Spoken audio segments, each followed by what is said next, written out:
Good evening. Rajasthan का कला साहित्य एवं संस्कृति पार्ट 2 आज हम पढ़ेंगे। उसमें हम पंचपीर पढ़ रहे थे। पार्ट फर्स्ट में हमने पाबूजी पढ़ा।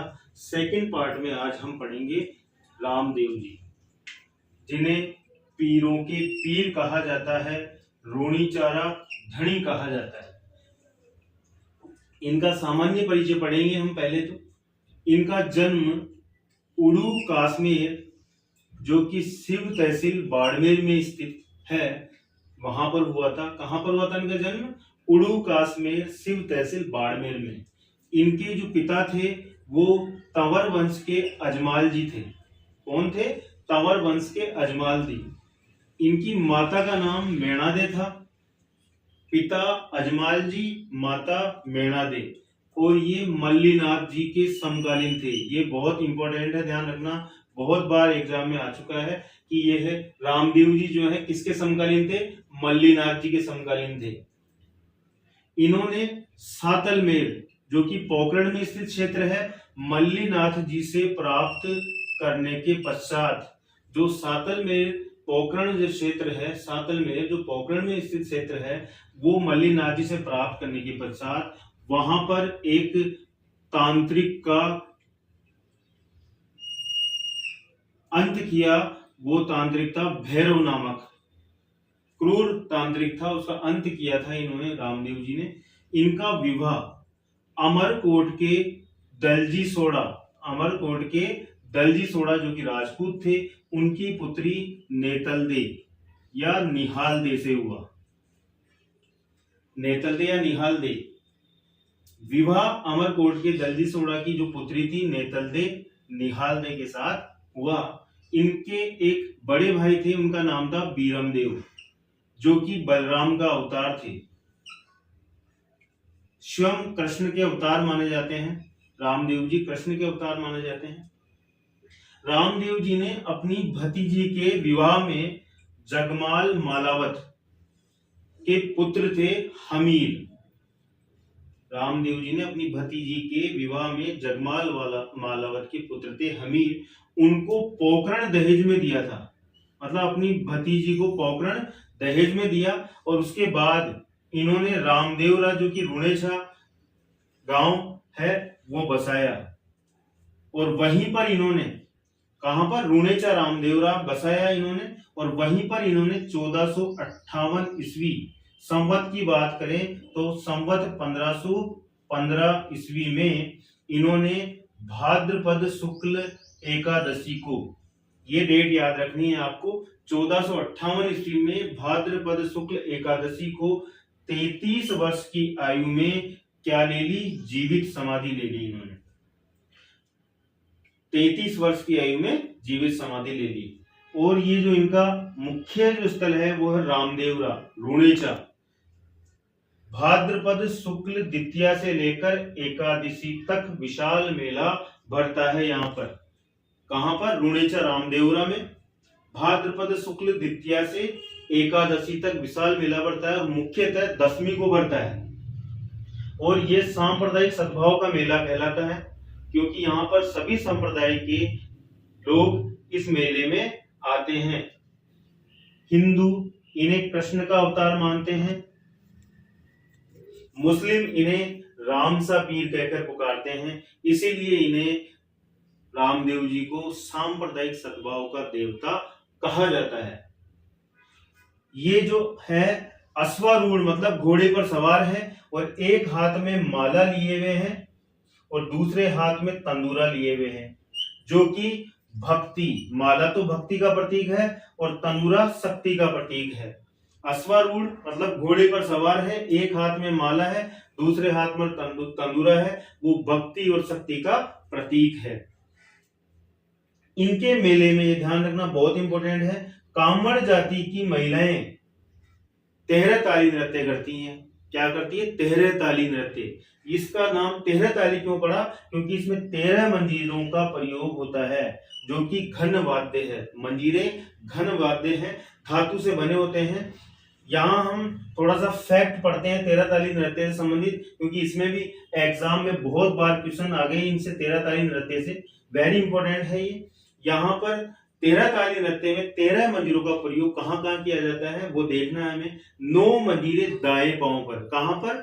9 मंदिरे दाएं पांव पर, और 2 हाथों के दोनों ओर, 2 हाथों के दोनों ओर कोहनी के ऊपर, मतलब यहां ये जो कोहनी है इसके ऊपर यहां 2 मंदिरे 9 दाएं पैर पर, और एक एक दोनों हाथों में, एक एक दोनों हाथों में 9 मंदिरे दाएं पैर पर, 2 मंदिरे कोहनी के ऊपर और एक एक दोनों हाथों में। जो हाथ वाले मंदिरे हैं वो अन्य मंदिरों से टकराकर ध्वनि उत्पन्न करते हैं और बहुत ही मनमोहक ध्वनि उत्पन्न होती है इसमें 13 ताली नृत्य में। और इसमें कमाईचा वाद्य यंत्र जो कि तत्वाद्य यंत्र है उसका प्रयोग किया जाता है 13 ताली नृत्य में। और इन्होंने कामड़ पंथ की स्थापना की थी। ये संस्थापक थे कामड़ पंथ के। कौन थे? कामड़ पंथ के संस्थापक थे और एकमात्र लोक देवता जो कवि भी थे, एकमात्र लोक देवता जो कवि भी थे। इन्होंने ग्रंथ लिखा 24 वाणियां। क्या लिखा? 24 वाणियां ग्रंथ लिखा इन्होंने खुद ने, रामदेव जी ने। अब इनके प्रमुख स्थानों के बारे में जानकर ले लेते हैं।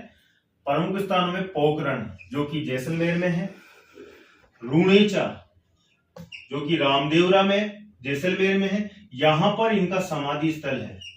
क्या है? समाधि स्थल है। और यहाँ पर भाद्रपद शुक्ल द्वितीया को मेला बढ़ता है रुणेचा रामदेवरा में। इनके जो अन्य मंदिर है ये भी इंपॉर्टेंट है, ये भी एग्जाम की दृष्टि से बहुत इंपॉर्टेंट है, कई बार एग्जाम में आ चुके हैं। अन्य मंदिर रामदेव जी के अन्य मंदिर है मसूरिया पहाड़ी जो कि कहां पर है? जोधपुर में है, बिराटिया अजमेर में, सूरताखेड़ा चित्तौड़गढ़ में, कोटड़ा ब्यावर में। और ये बहुत इंपॉर्टेंट है ये कि छोटा रामदेवरा का मंदिर कहां पर है? तो छोटा रामदेवरा का मंदिर है गुजरात में। ये बहुत इंपॉर्टेंट है, ध्यान रखना। अब आगे हम पढ़ते हैं फैक्ट्स इनसे संबंधित। मक्का के मक्का जो मदीना है वहां के 5 पीर, मक्का से 5 पीर रामदेव जी को सबक सिखाने आते हैं। हमारे जो लोक देवता है रामदेव जी उनको सबक सिखाने आते हैं मक्का से 5 पीर, और उनको कुछ चमत्कार दिखाते हैं रामदेव जी को। हमारे लोक देवता को क्या दिखाते हैं? चमत्कार दिखाते हैं। रामदेव जी ने उनको कहा कि भोजन कर लो, तो उन्होंने कहा कि हम जो हमारे बर्तन है वो हम मक्का भूल के आ गए और हम दूसरों के बर्तनों में हम खाना नहीं खाते हैं। तो फिर क्या था? हमारे लोक देवता भी कौन से कम थे। तब रामदेव जी ने अपना हाथ लंबा किया और मक्का से उन 5 पीरों के बर्तन उठाकर ले आए और उनके समक्ष रख दिया। तब 5 पीरों ने कहा कि मैं तो केवल पीर हां, थे तो पीरा का पीर हो। मैं तो केवल पीर हां, थे तो पीरा का पीर हूं। 5 जो पीर थे वो भी आश्चर्यचकित रह गए रामदेव जी के चमत्कार को देखकर।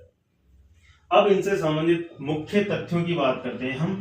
रामदेव जी के जो चमत्कार हैं उनको पर्चा कहा जाता है। रामदेव जी के चमत्कारों को पर्चा कहा जाता है। और इनके जो भक्त होते हैं उनके द्वारा जो भजन गाए जाते हैं उनको ब्यावले कहा जाता है। ब्यावले,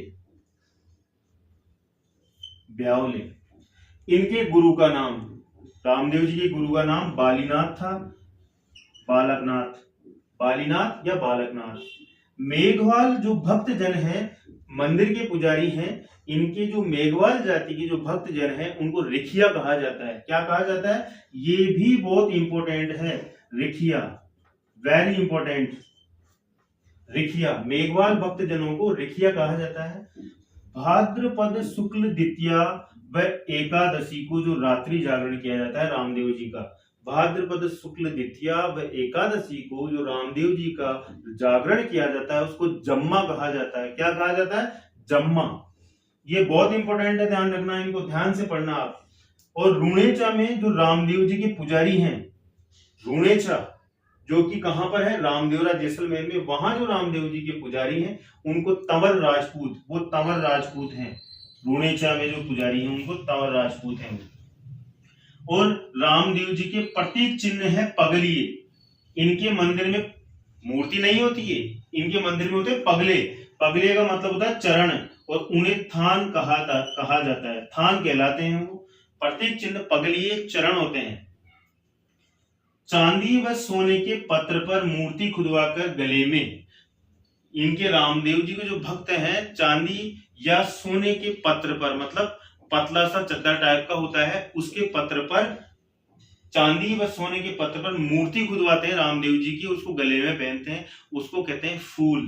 क्या कहते हैं? फूल। इनकी जो घोड़ा है वो लीलन है। भाद्रपद शुक्ल द्वितीया को जो मेला बढ़ता है उसको बाबेरी बीज कहा जाता है। क्या कहा जाता है? बाबेरी बीज, जो कि दूज के नाम से फेमस है। और यह रामदेव जी के अवतार की तिथि है भाद्रपद शुक्ल द्वितीया को। कहां पर बढ़ता है मेला? रूणेचा रामदेवरा में। जो इनके मंदिर हैं, मंदिर को देवरा या देवल कहा जाता है। क्या कहा जाता है? देवरा या देवल। इनका जो मंदिर होता है, इसके मंदिर पर जो ये ध्वज होता है, ये सफेद या 5 रंगों से मिलकर बना होता है और इसको कहा जाता है नेजा। क्या कहा जाता है? नेजा। ये बहुत इंपॉर्टेंट है, ये बहुत इंपॉर्टेंट है। ये आरएस मेंस 2018 में भी आया क्वेश्चन है कि रामदेव जी का जो देवरा या देवल होता है, उस पर जो सफेद रंग का या 5 रंगों की ध्वजा होती है, उसको क्या कहा जाता है? नेजा। तो नेजा कहा जाता है। अब रामदेव जी की शिष्याएं भी थी, डालीबाई और सुगनाबाई। कौन थी? डालीबाई और सुगनाबाई। जो डालीबाई थी वो मेघवाल जाति की थी और इनकी धर्म की बहन थी। और रामदेव जी जहां जहां भजन करने जाते, वहां वहां डालीबाई भी उनके साथ जाती थी। और रामदेव जी से एक दिन पहले इन्होंने रामदेव जी के स्थान पर ही जीवित समाधि ले ली थी और वहां पर डालीबाई का मंदिर भी है। और दूसरी शिष्या है इनकी सुगनाबाई।